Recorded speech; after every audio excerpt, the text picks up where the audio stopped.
Vamos lá? Eurico Viana trazendo para vocês ideias, ações, pessoas e projetos de impacto positivo. Hoje a gente vai conversar sobre uma ideia de impacto positivo, que é a agricultura regenerativa. Várias pesquisas em várias áreas da agroecologia, da economia biofísica, trazem para a gente que a agricultura regenerativa ela faz parte de um conjunto de soluções que engloba várias abordagens e que alcança em torno de 30% das soluções que a gente tem viáveis para reverter as questões de aquecimento global e mudança climática. A agricultura regenerativa, de pequena e média escala, ela também se faz urgente, porque a gente está passando por um momento de pandemia no mundo e ele provavelmente será seguido por um colapso econômico. Dentro das situações de colapso econômico, que a gente já viveu antes na história da humanidade, a gente sabe que a economia ela se retrai muito e que todas as cadeias de produção e consumo elas passam a ser biorregionais, porque todos os projetos, todas as atividades que requerem um trajeto muito longo, né, um investimento muito longo para a distribuição, passam a não ser tão viáveis quanto eles eram antes. A gente nunca teve antes uma retração tão grande como a gente vai ter no futuro próximo, porque hoje a nossa economia global ela é toda baseada nos recursos fósseis. A gente tem basicamente só uma matriz energética, ela é responsável por mais de 95% de todo o consumo energético no planeta hoje, e a gente sabe que ela vai acabar. Então, dentro desse contexto de isolamento social, aliás, de isolamento físico, não necessariamente um isolamento social, de pandemia, e nesse contexto onde a gente precisa saber de onde vem nossa comida, onde a gente precisa se nutrir de uma maneira mais saudável, a gente precisa estar mais em contato e com mais responsabilidade de onde vem as coisas que podem nos manter vivos e saudáveis, eu quero compartilhar com vocês um contexto da agricultura regenerativa. É uma leitura muito minha, sociológica, econômica e antropológica, que eu compartilho nos cursos que eu dou. Normalmente é uma aula introdutória, e eu vou deixar essa aula gravada aqui como uma contribuição para a gente nesse momento, para que a gente possa repensar o que é agricultura regenerativa. A gente vai ter um momento de introdução à alfabetização ecológica, introdução à alfabetização energética e uma definição resumida e depois uma contextualização da agricultura regenerativa. Vamos lá, eu vou compartilhar a tela aqui com vocês e começar uma exposição em cima da apresentação.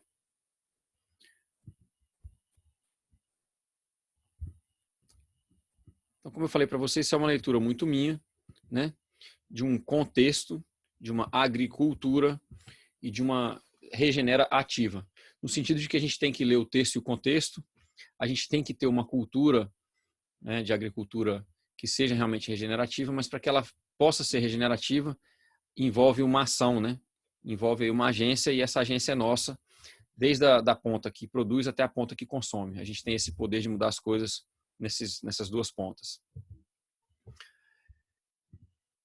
Eu tenho aqui uma definição que vem de um site de agricultura regenerativa em inglês, definindo a agricultura regenerativa da seguinte forma: a agricultura regenerativa é um sistema de princípios de produção que aumenta a biodiversidade, enriquece o solo, melhora as microbacias e fortalece os serviços ecológicos. A agricultura regenerativa procura capturar e armazenar carbono no solo e na biomassa acima dele, revertendo as tendências globais de acúmulo na atmosfera.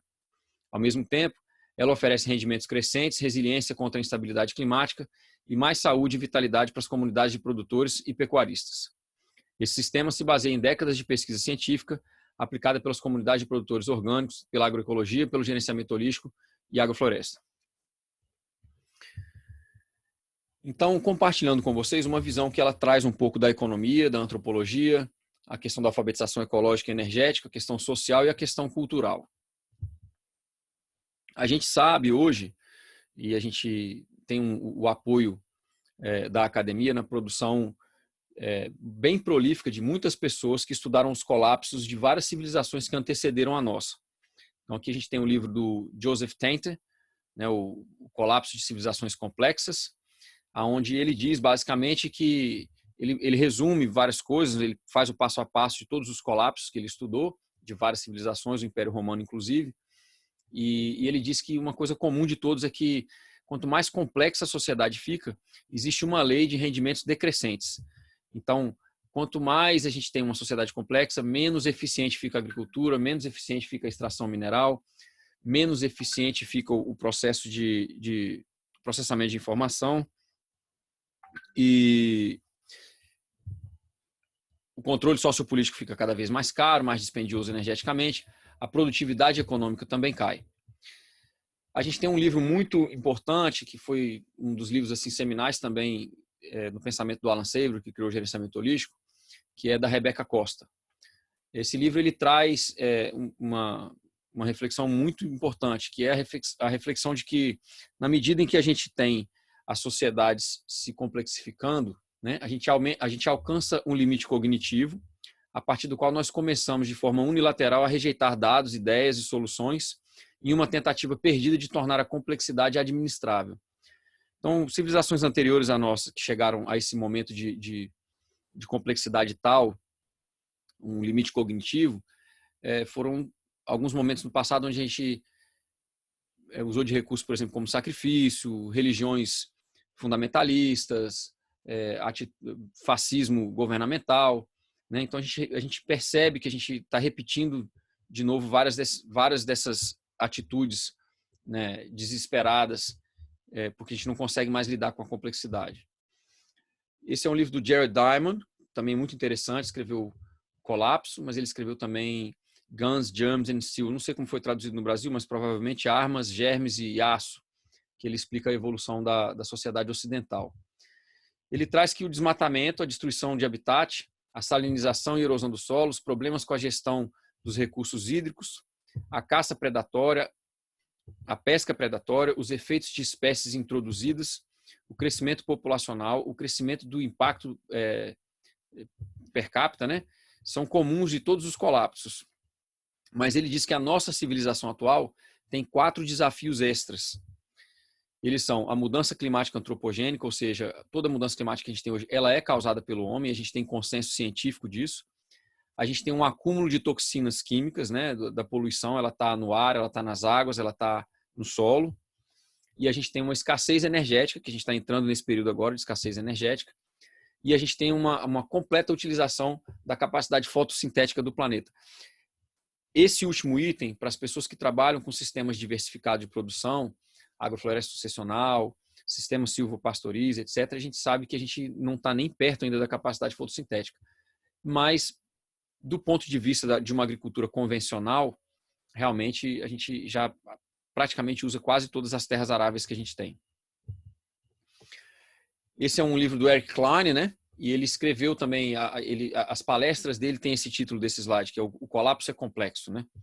E ele traz que várias coisas trazem os colapsos, assim, desastres naturais, mudanças climáticas, a fome, inanição, escassez de recursos e as guerras.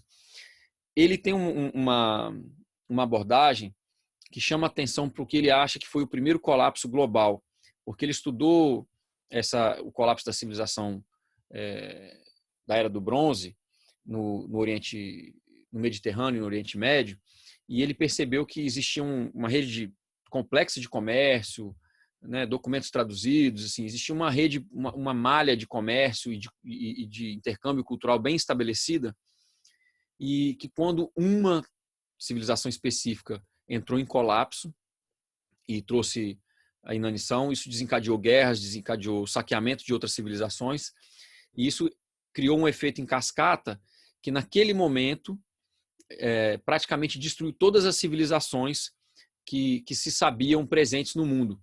Então ele fala que nessa época foi um primeiro desastre, assim, o primeiro colapso em proporções globais, porque aquele centro ali geográfico era um centro global, né? Era o que se conhecia do globo naquele momento. E que aí disso ele deriva alguns contextos e algumas previsões assim para a situação que a gente se encontra hoje.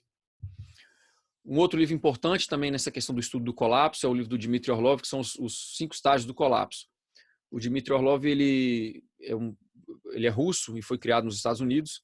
Os pais eram cientistas e migraram para os Estados Unidos ainda durante o período comunista. Ele era um jovem, trabalhava na área de tecnologia informática e começou a voltar para a União Soviética perto da época da queda do Muro de Berlim. E ele foi vendo o colapso dos dois lados e ele traz nesse livro algumas considerações sobre um colapso numa civilização, vamos dizer assim, que tem dentro do seu modo seu modus operandi, assim, tem a questão mais da cooperação, que eram, né, dentro do bloco comunista, e dentro dos Estados Unidos. Ele diz que existem diferenças básicas no comportamento por conta da cultura, uma ser uma cultura mais cooperativa e a outra ser uma cultura mais competitiva, né?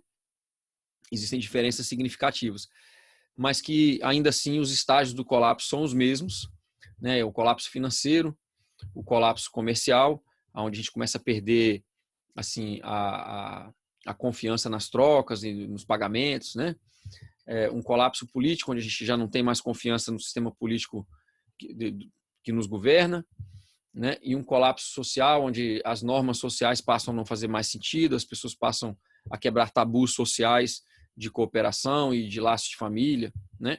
E por último, o cultural, onde realmente a gente rompe com todo o tecido social, inclusive o tecido das famílias, onde as pessoas desesperadas assim pela fome e por circunstâncias de medo, elas voltam contra si mesmas, mesmo dentro dos núcleos familiares, por exemplo, né?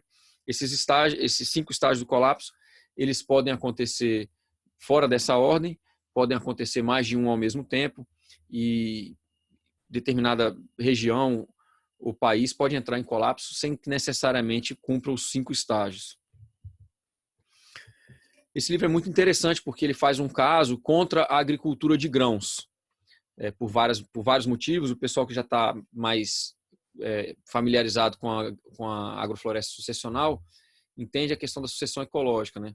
A gente tem hoje uma agricultura do mundo inteiro praticamente baseada em grãos, aveia, trigo, milho, enfim, vários outros cultivos que eles são de um cultivo anual, né? Então a gente trava todo o ciclo de agricultura em um ano só. Então todo ano você tem que arar, todo ano você tem que cultivar, todo ano você tem que colher, enfim.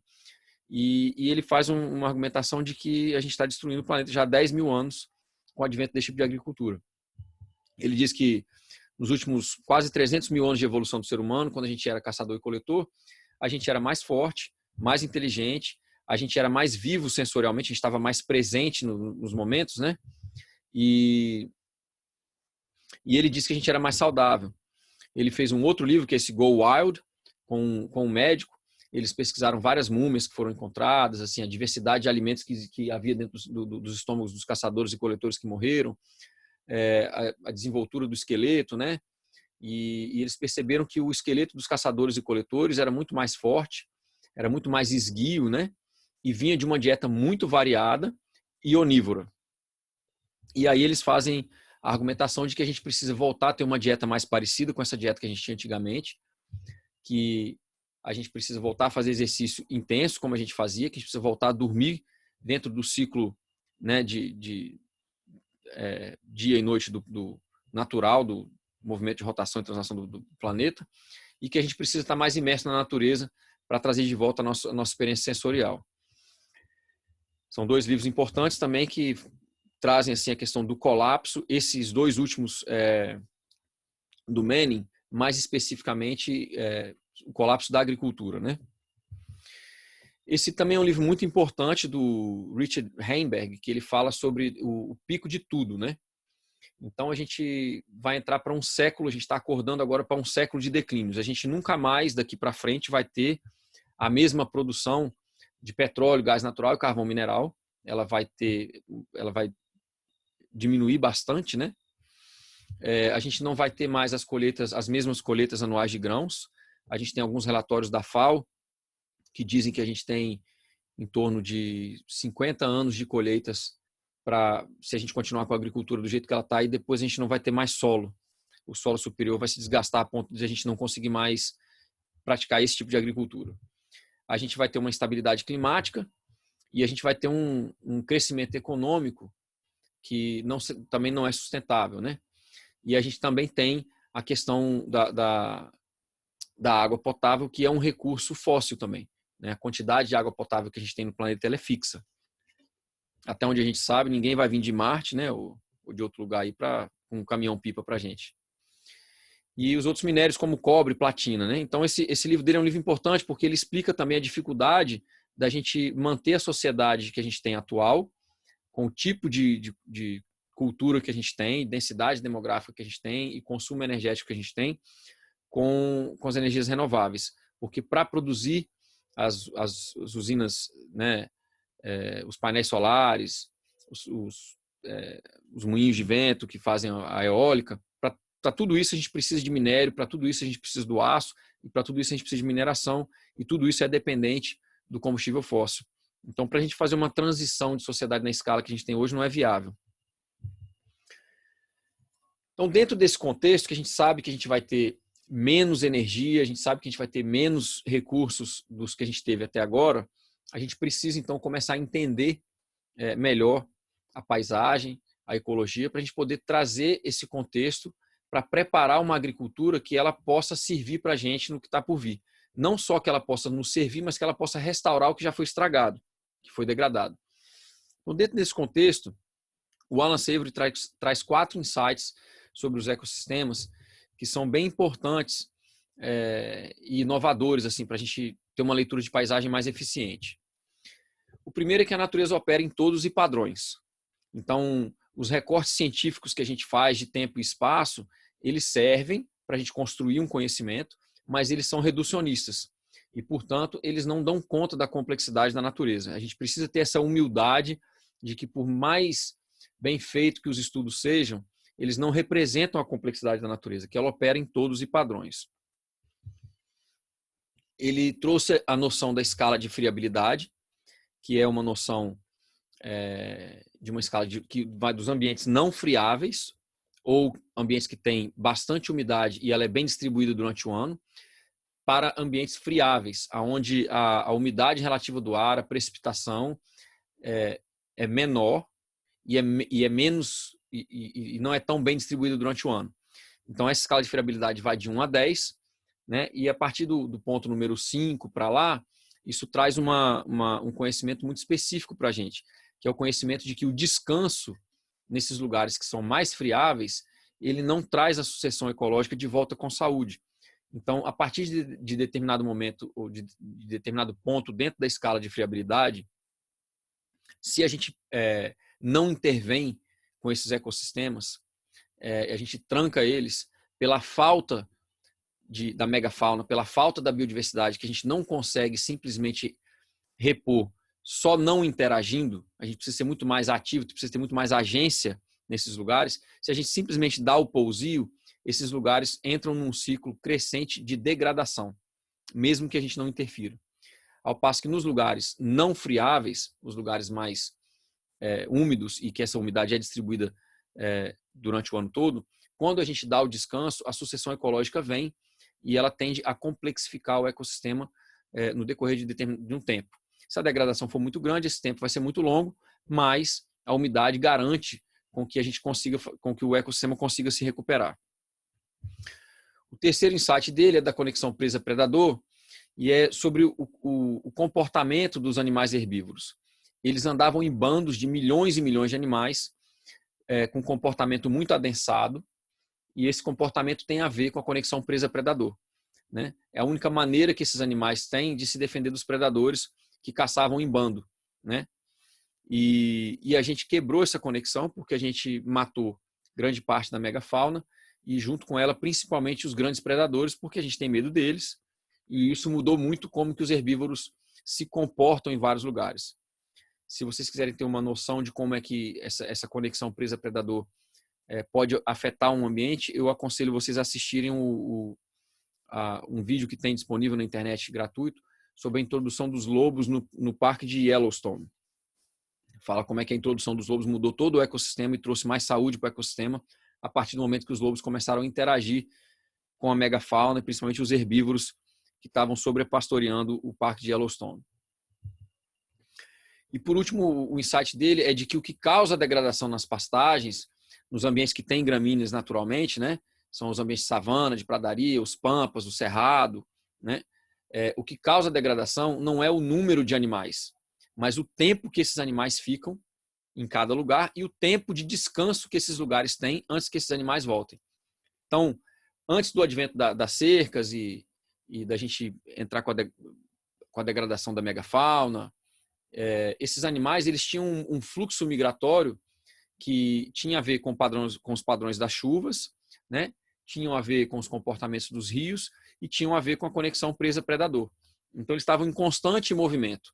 Então, basta a gente ver os documentários de vários ecossistemas no planeta inteiro, com milhares e milhares de herbívoros em andamento, né, em movimento migratório, que a gente percebe que não é o número que degrada. É uma outra intervenção que a gente fez. É porque a gente deixa esses animais presos no mesmo lugar por muito tempo. Esse insight permite com que a gente reproduza esse comportamento dentro de pequenas propriedades. Desde que a gente consiga fazer com o piqueteamento e cerca elétrica, a gente consiga imitar esse fluxo, a gente consiga respeitar o período de recuperação das plantas, das gramíneas, antes de voltar nele, né? Então é um insight muito importante, porque ele permite que a gente trabalhe com a pecuária dentro do paradigma regenerativo e não no paradigma que degrada. A gente tem também uma questão muito importante para o entendimento do que é uma agricultura regenerativa, que são os 4 processos ecossistêmicos. Os 4 processos ecossistêmicos são o ciclo da água, que a gente sabe que a gente tem um ciclo continental, planetário, e a gente tem um ciclo menor em cada lugar, né? A gente tem também a questão da ciclagem dos nutrientes, e que para a gente ter ciclagem dos nutrientes, a gente precisa ter matéria orgânica em decomposição biológica na camada superior do solo. Então, quem trabalha com agrofloresta sucessional sabe da importância da cobertura de solo e sabe que você tem que ter matéria orgânica sempre em decomposição. Ela mantém a umidade do solo, né? Ela aumenta a eficiência da chuva, porque a chuva que cai tem maior infiltração no solo, tem menor evaporação, né? Ela tem evapotranspiração, mas pelas plantas. E as plantas já estão regulando o fluxo ali. Então, a água fica mais tempo ali e, pela associação com as plantas, ela consegue recarregar os lençóis freáticos. Agora, a gente tem uma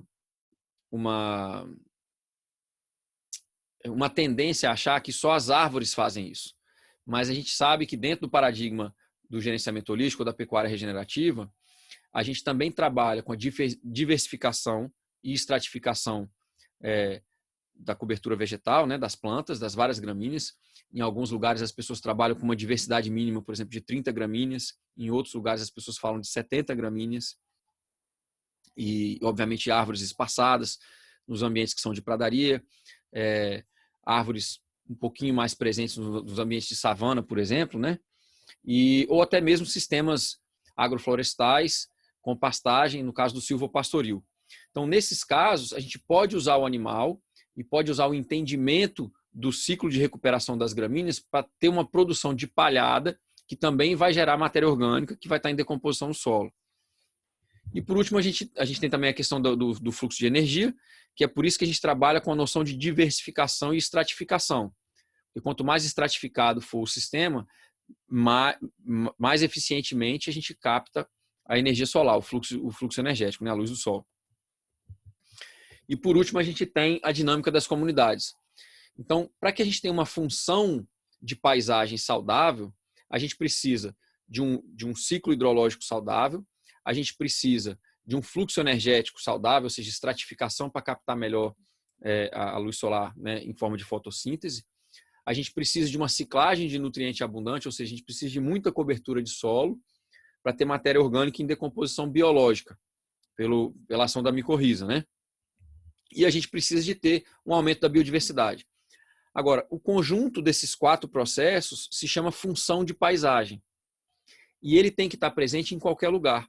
Então, se a gente vai numa horta agroecológica, tem que ter essas 4 funções. Se a gente vai numa agrofloresta sucessional, tem que ter essas 4 funções. Se a gente vai num silvopastoril, tem que ter essas 4 funções, tanto nas linhas de árvore, quanto nos espaços de pastagem. Se a gente vai numa fazenda que se propõe a fazer uma pecuária regenerativa, essas 4 funções também têm que estar presentes em todas as pastagens. Então, a gente começa a desenvolver métricas que possibilitam com que a gente trabalhe de forma regenerativa em todas as áreas de produção que a gente tem na agricultura e na pecuária. Nessa parte agora, dando uma desacelerada, a gente vai falar um pouquinho sobre a questão da alfabetização energética, né? Os próximos slides são todos baseados no trabalho do Dr. Nate Hagens. Ele fez um doutorado em economia biofísica e tem vários vídeos disponibilizados gratuitamente. E ele tem uma série que é muito legal também, porque ele argumenta que a gente não tem noção, a gente não tem alfabetização energética.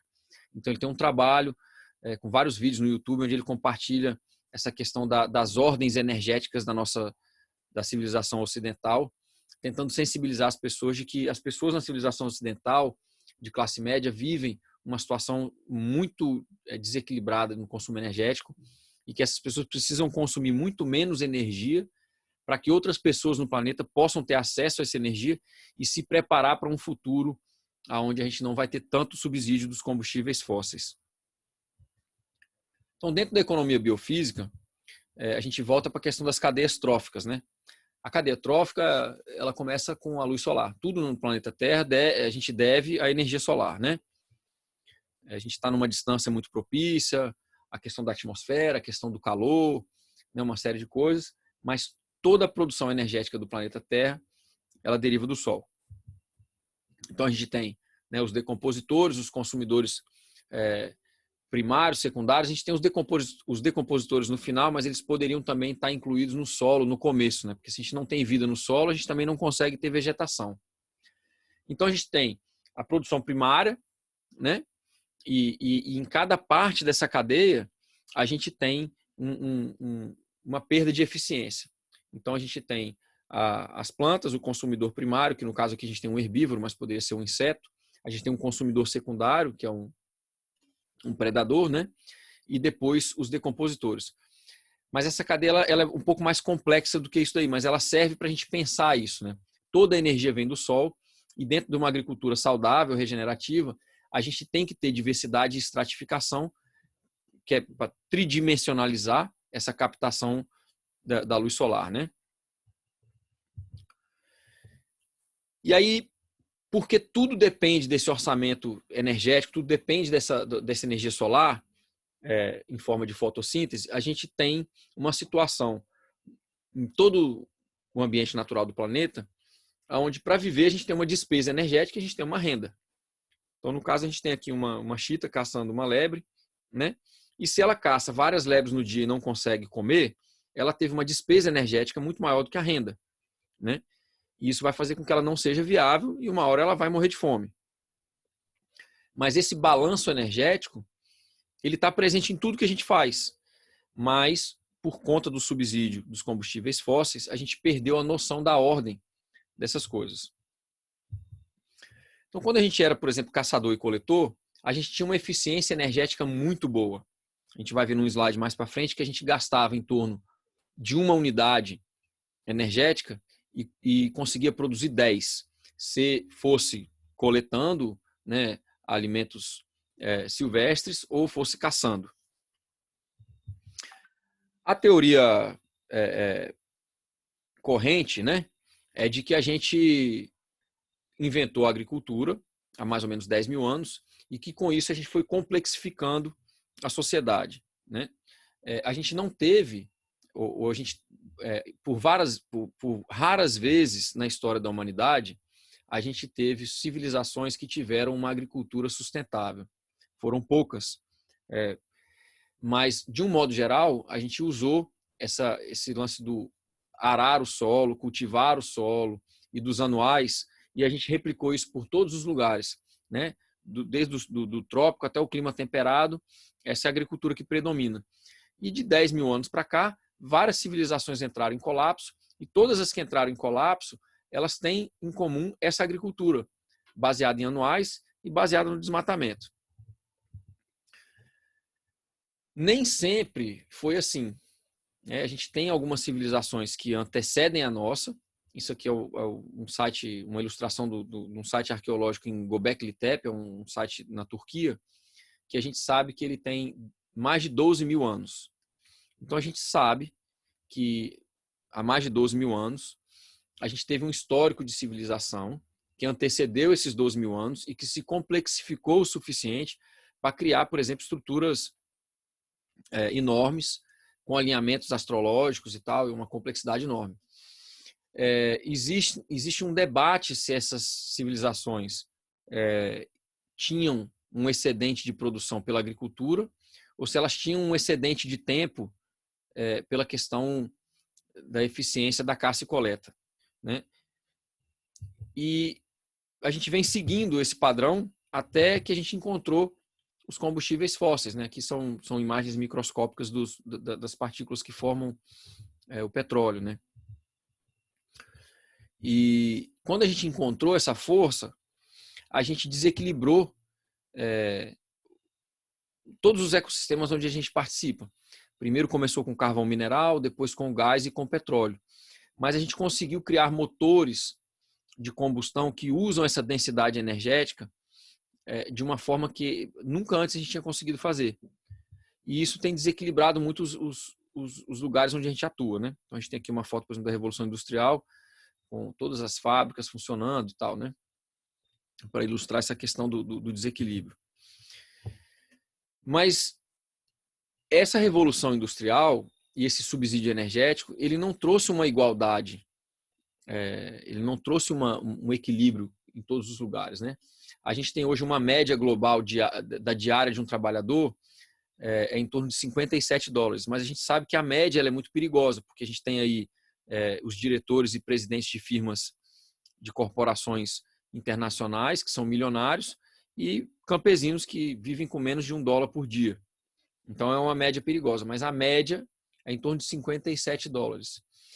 E aí isso aqui começa a ficar interessante, porque a gente começa a fazer um estudo de como é que isso funciona em termos de subsídio energético. Então, um barril de petróleo, que equivale a mais ou menos 6 mil trabalhadores por dia, vale em média $80, né? E aqui a gente começa a ver as disparidades, né? A média de um trabalhador, da diária de um trabalhador é $57, um barril de petróleo varia em torno de $80, mas ele equivale a 6 mil trabalhadores por dia. Como que se dá isso, né? Então, por exemplo, aqui a gente tem o Nate Higgins. Ele diz que ele é 1/8 de força de cavalo de força, o cavalo dele que é 1 cavalo de força, o bugzinho dele ali que é 45 cavalos de força e a caminhonete 150 cavalos de força. E ele fez aqui os cálculos deles convertendo a unidade térmica britânica até chegar ao quilowatt, né? E até chegar à questão de um trabalhador. Então, um barril de petróleo equivale a mais ou menos 4 anos e meio de trabalho braçal de um ser humano. Então, quando você converte o salário de um ser humano para 4 anos, você faz a multiplicação, né? De 4 anos e meio de salário de qualquer trabalhador, mesmo que seja braçal, a gente começa a ver que a gente tem usado o petróleo de uma maneira muito irresponsável. Porque a densidade energética dele, o valor a capacidade de trabalho que ele tem é muito maior. Então, a gente começa a ver as disparidades. Tudo nessa foto aqui custa em torno de $100. Um óculos de sol, uma bota, né, um prato sushi, a própria nota dos $100, um chapéu de marca ou bebida, né? Mas existe uma diferença muito grande, que todos esses bens de consumo, eles custam em torno de $100, mas eles têm uma densidade energética X, finda, né? Agora, o barril de petróleo, ele custa em torno mais ou menos o mesmo preço, mas ele equivale a 4 anos e meio de trabalho de uma pessoa. Como é que a gente conseguiu isso, né? Eu vou explicar já já. Então, a gente tem uma outra questão que complexifica essa situação do subsídio dos combustíveis fósseis, é que a auditoria energética, né? Essa sigla que está aí, o EROI, essa sigla que a gente tem aqui, ó, é energia de retorno na energia investida, né? É uma sigla do inglês. Então, quando a gente começou, por exemplo, a prospectar para encontrar petróleo nos Estados Unidos, no começo dos anos, né, do século passado, a gente gastava o equivalente de um barril de petróleo em energia para tirar em torno de 100. Depois a gente passou a botar mais ou menos um barril para tirar 70. Mais ou menos em 1970, a gente estava botando um barril para tirar 30. E agora a gente já chegou numa situação onde a gente está botando um barril e está tirando menos de 10. Aí a gente começou a usar a questão do do óleo, do petróleo nas areias bituminosas, a gente começou a fazer a perfuração lateral, né? O pessoal chama de fracking em inglês, e a gente sabe que ela é muito nociva, que ela polui muito, que ela libera os gases, tem uma série de complicações, né? E isso é porque a eficiência energética da extração do petróleo e do gás natural está cada vez ficando menor.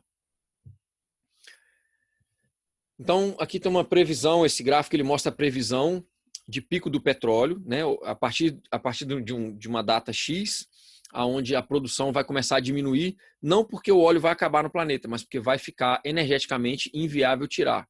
Então, a gente percebe que os Estados Unidos passou o pico de produção, os Estados Unidos está aqui embaixo em verde, passou o pico de produção mais ou menos na década de 70, a gente percebe que a Rússia passou mais ou menos no final da década de 90, a gente percebe que a Venezuela e a Nigéria e outros países têm reservas muito grandes e que ainda estão no seu pico de produção, mas já caindo, né?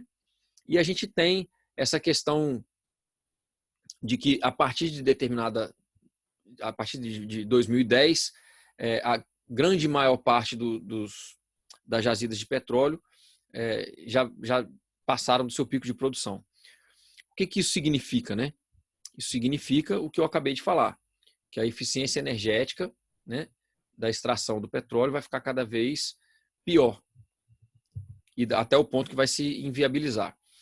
Vou passar rapidamente sobre esses gráficos aqui. A gente vê aqui uma bandeira da Venezuela aqui desse lado aqui, né? E a questão dos bilhões de barris de petróleo que ela tem. Aqui a Arábia Saudita, o Canadá, contando inclusive com areias bituminosas. E aqui a gente vai vendo por que a Venezuela está sendo atacada, né? Por que tem tanto conflito no Oriente Médio, por que o Irã é tão atacado, né? A Arábia Saudita, o Iraque, o Catar.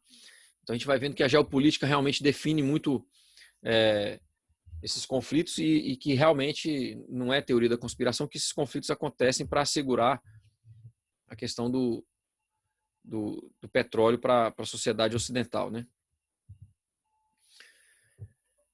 Aqui é um gráfico onde a gente começa a explicar também a questão da alfabetização energética junto com a questão da economia. Essa superposição que a gente tem aqui, ó, né, uma delas é o PIB e a outra delas é a disponibilidade energética, né? Então aqui, ó, o consumo energético pelo PIB mundial de 1965 a 2016. Então a gente vê que tem uma correlação bem clara, né, do consumo energético e a questão do PIB. E aqui a gente começa a ver por que o PIB não é mais um indexador viável, né? Então o que acontece? A gente sabe que a eficiência da extração do petróleo e do gás natural está cada vez menor.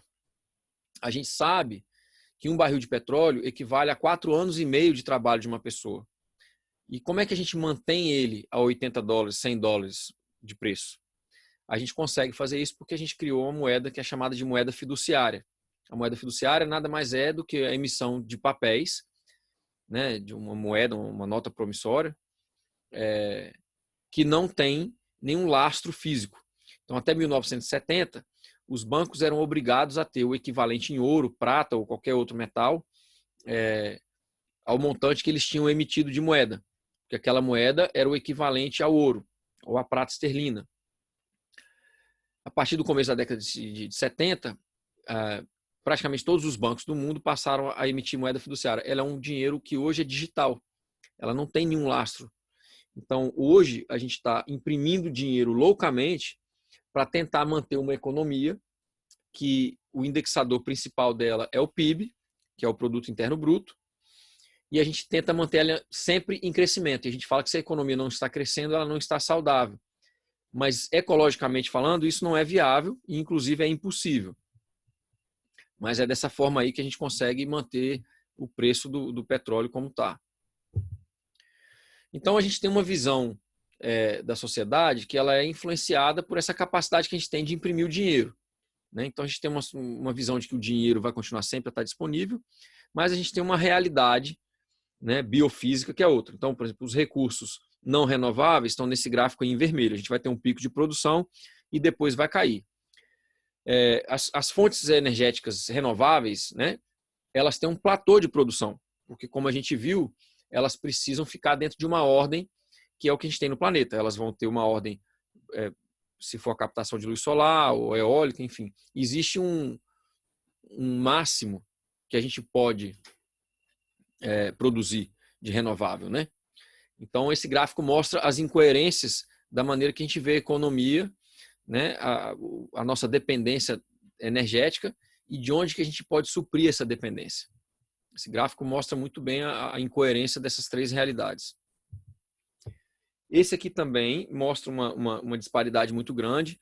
A gente tem nessa parte de baixo aqui, nesse azul mais escuro, né, tudo que a gente usa de combustíveis fósseis.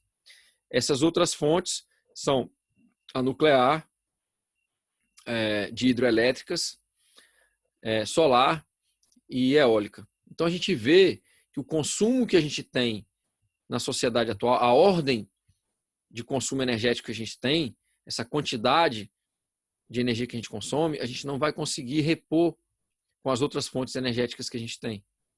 E esse é o problema da transição da agricultura regenerativa.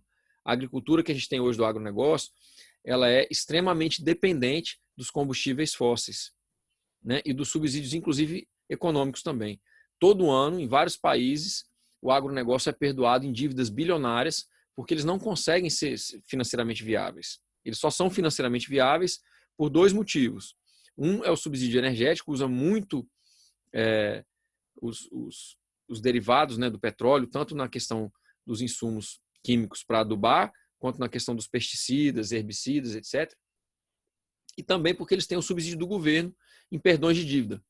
Então a gente sabe que esse modelo ele não é viável para um futuro próximo. E a gente precisa aproveitar o momento que a gente está de crise para fazer uma transição mais rápida possível para uma agricultura regional, biorregional, regenerativa, que não seja tão dependente assim. Aqui são outros gráficos mostrando a correlação, né? Por exemplo, aqui ao longo de 1972 até 2011, como que a correlação é muito precisa entre o PIB, o consumo energético e a disponibilidade do petróleo. Aqui é mais ou menos a mesma coisa, um gráfico mostrando a correlação de novo do PIB, né, com a questão de consumo de eletricidade e a produção da ExxonMobil e da BP, são os principais produtores de petróleo, né? Então a gente vê uma correlação enorme entre PIB e disponibilidade energética, e a gente sabe que essa disponibilidade não vai estar lá. Então a gente precisa ter outro parâmetro que não seja o PIB para indexar nossa economia. E a gente precisa de um parâmetro que ele seja mais humano. Esse gráfico ele é muito interessante. Ele mostra para a gente, por exemplo, que a gente tem hoje, né, um PIB global, né, se a gente somar todos os PIBs, a gente tem 86 trilhões de dólares. Mas a dívida internacional, quando a gente soma todas as dívidas de todos os países, ela já está em 264 trilhões. E a projeção, se a gente continuar a economia como ela está, né, com uma matriz energética dos combustíveis fósseis e imprimindo moeda sem ter nenhum lastro físico, a projeção é essa aqui, para 2025, para 2030, a gente já tem 4 vezes mais dívida do que produção, né? E assim vai. Então, é um cenário claramente insustentável que a gente precisa remediar o quanto antes. Então, isso aqui é uma definição do Nate, né? Do Nate Hagens. O dinheiro, então, ele é uma promissória sobre uma energia futura. Ou seja, se você tem 100 dólares ou 100 reais, né, você tem capacidade de contratar alguém e a energia potencial de realização de trabalho daquela pessoa vai funcionar para você. Vai pagar um diarista numa agrofloresta, vai pagar um diarista, enfim, para qualquer empreendimento de agricultura, né? E a dívida é uma promissória sobre um dinheiro futuro.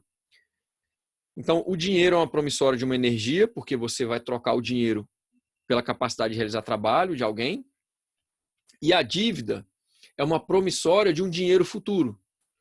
Então, assim, a gente vai vendo que a gente está ficando encalacrado numa situação onde essa troca por um dinheiro de moeda fiduciária não tem viabilidade futura.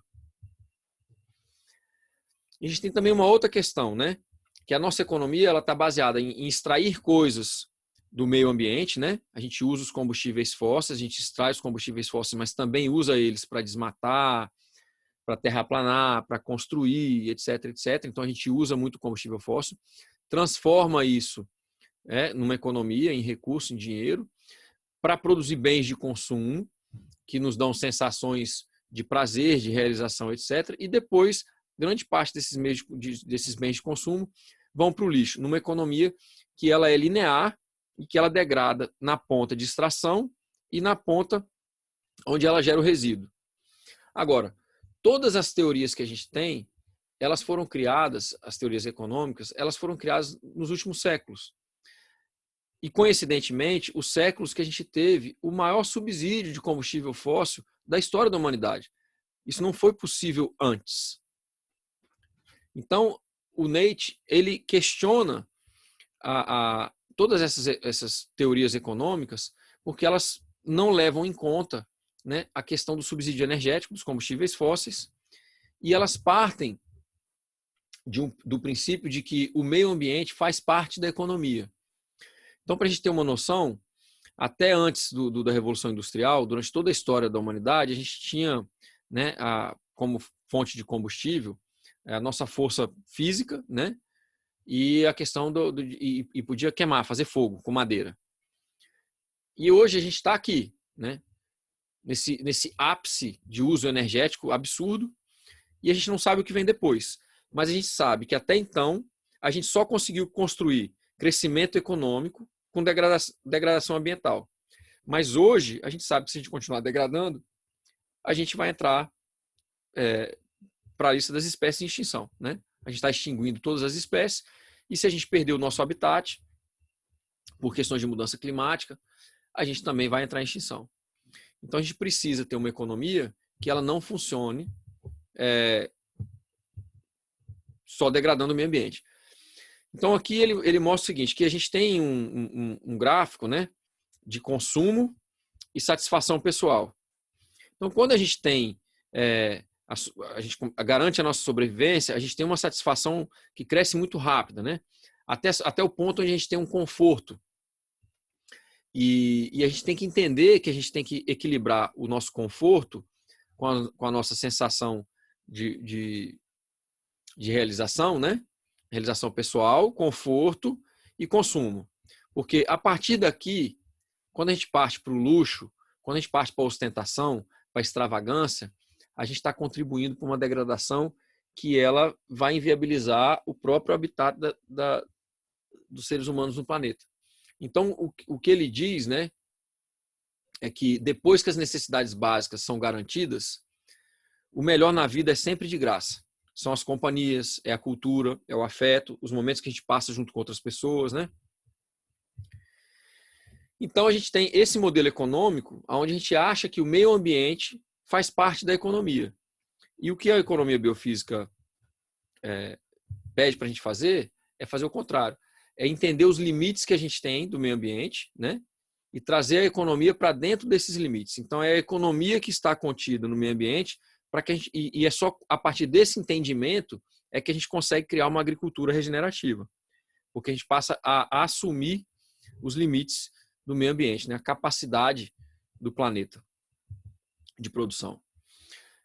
Esse é um gráfico triste, ele só mostra a correlação entre o aumento de CO2 na atmosfera, em vermelho, com as datas de todas as conferências internacionais feitas para combater as mudanças climáticas. Então, em 1970, 1980, né, todas elas, até o Acordo de Paris. Você vê que entra década e sai década, a gente faz os encontros e a poluição continua aumentando, né? Até quando? E esse é o contexto, então, que a gente tem da agricultura regenerativa. Ela precisa trazer soluções para um modelo de agricultura que está ligado nessa economia destrutiva, né, e que é uma agricultura que degrada. Então a gente parte, por exemplo, de sistemas altamente complexos, como é aqui uma mata, uma floresta, provavelmente aqui a amazônica, e a gente entra e degrada, desmata, para entrar com uma agricultura. Então a gente simplifica, faz uma monocultura, mecaniza tudo, tira o homem dessa situação, né, tira o ser humano do campo, as mulheres, e começa a degradar. Né, diminui a biodiversidade, diminui a eficiência da chuva, né, cria uma monocultura. Isso aqui causa uma erosão enorme, a salinização em várias áreas, e a gente começou num sistema extremamente complexo e termina num sistema extremamente simplificado, degradado, com o uso de agrotóxico, com o uso de vários venenos, né? E que hoje a gente sabe que, ligando a saúde do solo com a saúde humana, a das plantas e a saúde humana, a gente sabe que a gente não vai ter saúde humana se a gente não tiver saúde no solo e das plantas. Então, produzir planta com veneno é um erro, né? A gente tem aqui que o americano médio, ele consome por dia 210 mil quilocalorias, né? Isso seria o equivalente metabólico de um animal de mais ou menos 30 toneladas. Agora, a classe média brasileira não está muito diferente disso, é mais ou menos a mesma coisa. Mas a desigualdade no Brasil traz que a gente tem, na verdade, um número muito maior de pessoas que não tem esse consumo calórico, né? Mas, de uma maneira geral, a classe média alta do mundo está nessa situação aí. E aí a gente volta no gráfico que eu falei que eu ia mencionar, que mostra exatamente isso, né? Que a gente extrapolou. Quando a gente vivia de caça e coleta, a gente colocava uma unidade, né, de energética, seja lá qual ela for, para tirar 10. Os campesinos, eles colocam em torno de uma para tirar 5. Agora, a agricultura industrial, né, ela coloca 10 unidades de energética para tirar uma. Então, assim, é totalmente inviável e está gastando um combustível fóssil que a gente podia estar usando para preparar os nossos ambientes para gerações futuras, para fazer açude, para fazer obras que realmente garantam uma agricultura que ela possa ser permanente, né? Aqui um gráfico do relatório de limites do crescimento de 1972, mostrando algumas previsões, e eles acertaram quase todas, né? Os picos de produção, a queda de aumento da população seguida de queda, né? A queda da produção industrial. E aí a gente tem, de volta aqui, só para a gente lembrar, né, a questão do colapso. Se a gente pensar no colapso hoje, o colapso financeiro, comercial, político, social e cultural, o Brasil já tica várias dessas caixinhas aqui, né? A gente já está numa situação onde a gente está desesperadamente procurando salvadores políticos que não existem, nem à esquerda nem à direita. A gente já tem um colapso social porque... Desculpa, bati aqui. A gente já tem um colapso social porque a gente já não tem mais a confiança nos códigos de conduta social, né? Os tabus estão sendo quebrados, as pessoas, a violência está aumentando cada vez mais, né? E a gente já tem um colapso comercial, onde as pessoas têm dado cada vez mais calote e agido cada vez mais de maneira desonesta, né? Então, assim, a gente já está num rumo bem complicado. E a gente vai esperar até quando, né? Vai ficar vivendo em São Paulo, no Rio, nos grandes centros urbanos que não tem a menor resiliência energética, não tem a menor resiliência ecológica, sabe? Você não sabe de onde vem sua água, você não sabe de onde vem seu alimento. Até quando a gente vai viver assim, né? Então, no passado a gente era mais forte, mais inteligente, mais vivo sensorialmente, a gente precisa voltar para isso, né? E nas civilizações que a gente teve no passado, essas inclusive que hoje a gente já sabe que a gente teve várias civilizações com mais de 10 mil anos, a gente tem uma coisa em comum, né?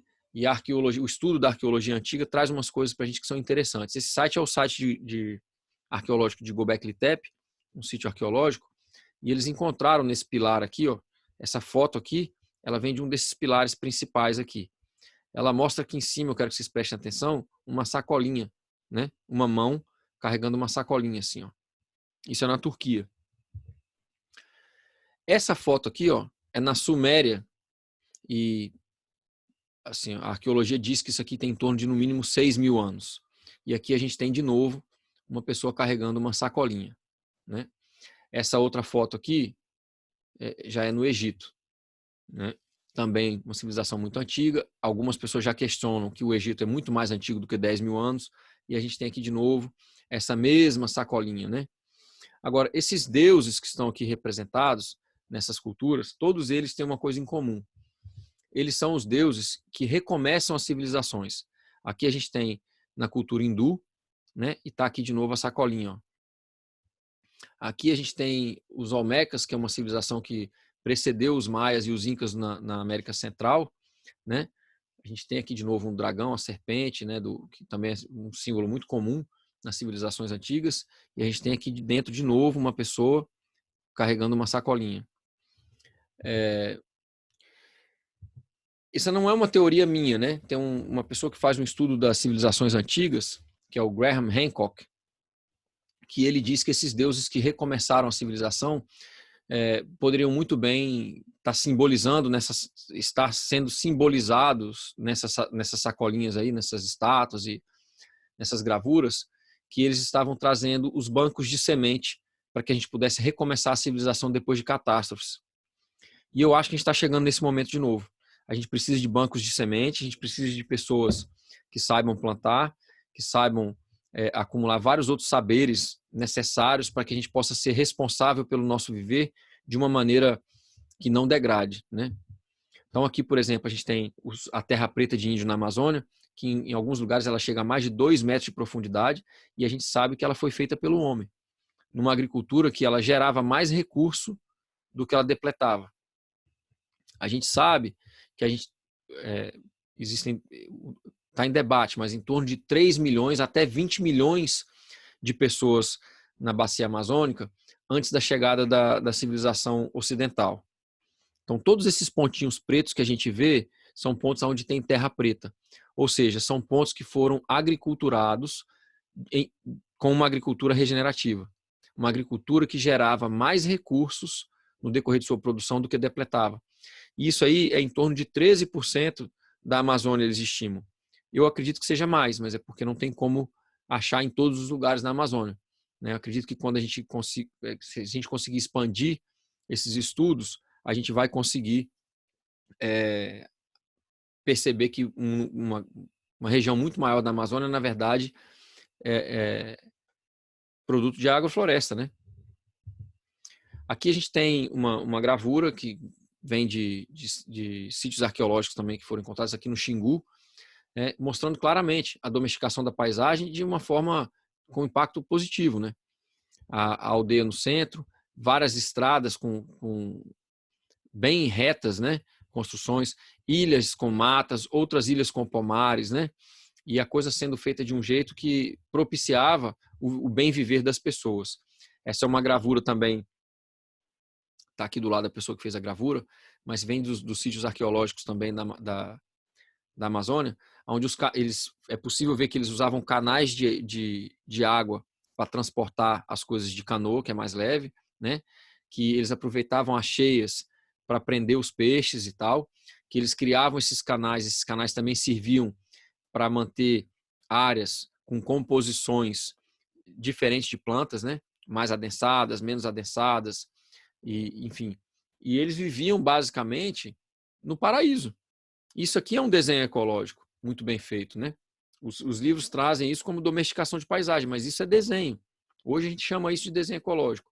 E é uma soberba nossa achar que a gente faz desenho ecológico e que os povos que antecederam a gente eram menos evoluídos e eles faziam domesticação de paisagem. Eu acho que as pessoas que desenvolveram esse tipo de viver, né, completamente harmonioso, com muito tempo livre para a cultura, né, para as nossas subjetividades humanas, e sem degradar o meio ambiente, eu acho que eles é que são muito mais evoluídos que a gente. Acho justo chamar isso aí de desenho ecológico em vez de domesticação de paisagem, num tom pejorativo. E aqui, só para a gente já começar a encerrar, a gente tem trechos desse livro que é Dark Emu, que é, né, a ema escura ou a ema negra, do Bruce Pascoe, que é um aborígene, e ele pesquisou e trouxe à tona vários relatos dos colonos que chegaram aqui na Austrália, e esse aqui é um deles, por exemplo, né? Os nativos fazem uma espécie de pasta ou pão com a semente. Pilhas secas desse capim que haviam sido colhido claramente para colher essa semente podiam ser vistas por milhas ao lado da trilha.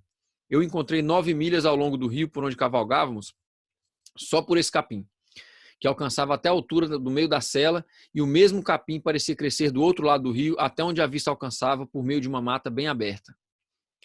Então aqui ele está mostrando, né, que quando os colonos chegaram, os aborígenes eles faziam pão, eles tinham farinha, mas que isso era feito de um capim perene, né? Hoje foi encontrado já aqui também em alguns sítios arqueológicos da Austrália, pão fermentado com 60 mil anos. Então a gente sabe que a gente tinha uma civilização complexa já há muito, mas há muito mais tempo do que o que a gente conta. E não é à toa que essas civilizações foram civilizações que viveram sem o subsídio energético e sem degradar, porque elas conseguiram viver ao longo desse período todo, de milhares de anos, sem entrar em extinção. A nossa civilização atual não está conseguindo fazer isso. A gente não só está se extinguindo, como está levando o planeta todo junto. Aqui é um outro trecho de um outro livro, também falando dos aborígenes aqui na Austrália, né? E diz assim: a terra parecia agradável e fértil, e as árvores bem limpas de mato rasteiro pareciam plantações em um parque de um cavalheiro. Esse sentimento se repetia da Tasmânia até o Cabo York, ou seja, do sul até o norte, né? Da costa leste a oeste, repetidamente nas citações de exploradores, colonos e condenados. Então, de novo, aqui é um outro autor mostrando que grandes trechos do território australiano estavam sob o domínio dos indígenas e de uma maneira sustentável, de uma maneira que eles conseguiram viver lá por milhares de anos harmoniosamente, né? Como é que é o Brasil nesse cenário? Se a gente olha para a carta de caminho com outros olhos, né? E não come senão desse inhame de que aqui há muito, e dessas sementes e frutos que a terra e as árvores de si deitam. E com isso andam tais e tão rijos e tão nédios que o não somos nós, tanto quanto trigo e legumes comemos. Ou seja, a agricultura que eles trouxeram da Europa e dos climas temperados, à base de grão, trigo e legumes, né?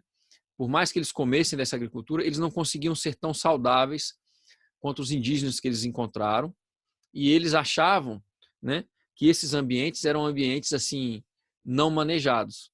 Hoje a gente está vendo que grande parte desses ambientes eram manejados, né? E eu venho chamando esses lugares de santuários de sanidade mental e ecológica. E a gente precisa voltar para uma situação aonde a gente tenha mais desses santuários.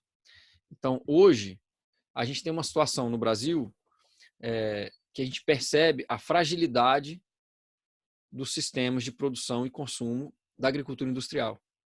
A gente tem os mercados faltando tudo. Quando a gente teve a greve dos caminhoneiros em 2018, a gente teve pessoas saqueando o supermercado, a gente teve pessoas um índice de violência altíssimo, né? E a gente corre um sério risco de, numa depressão que pode acontecer em breve, passar pela mesma situação, porque a gente não traz para a gente a responsabilidade de produzir de maneira regenerativa, de produzir na nossa biorregião, produzir de forma que, à medida que a gente produz o nosso alimento, à medida que a gente vive, a gente tenha mais água, a gente tenha mais biodiversidade, a gente tenha mais solo superior, né?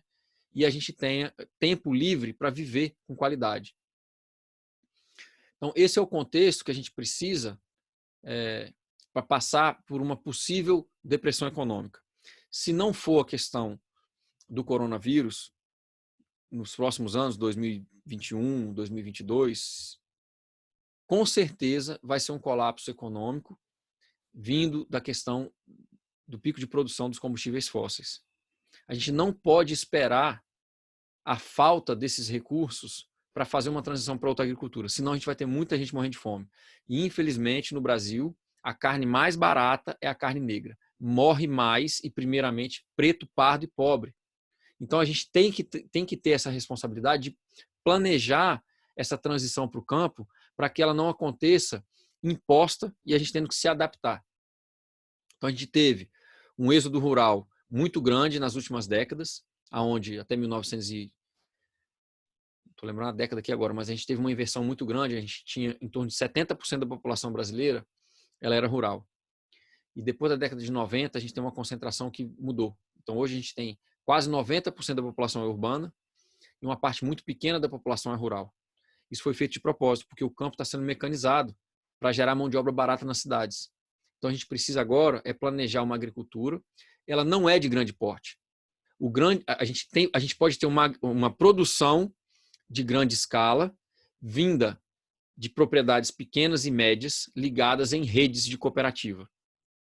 A gente pode alcançar uma escala de produção grande desde que ela venha de propriedades pequenas e médias, com muita gente no campo para absorver essa mão de obra, de volta, para a gente voltar a ter cultura, voltar a ter tempo disponível e qualidade de vida, né? E aí, em redes distribuídas e cooperativas, a gente pode ter uma escala de produção significativa em cada biorregião. Mas isso não pode e não deve ser feito em grande escala, porque a grande escala depende do grande maquinário, depende dos combustíveis fósseis, e essa ordem energética ela não vai ser uma realidade futura. Então fica para vocês aí o meu contexto da agricultura regenerativa, as maneiras que eu defino e as coisas que eu acho importante a gente abordar para pensar uma transição onde a gente tem o ser humano, a qualidade de vida e a restauração ecológica no centro da produção, e não só a questão do lucro. Eurico Viana, trazendo para vocês ideias, ações, pessoas e projetos de impacto positivo. E a ideia de hoje foi a agricultura regenerativa. Um abraço.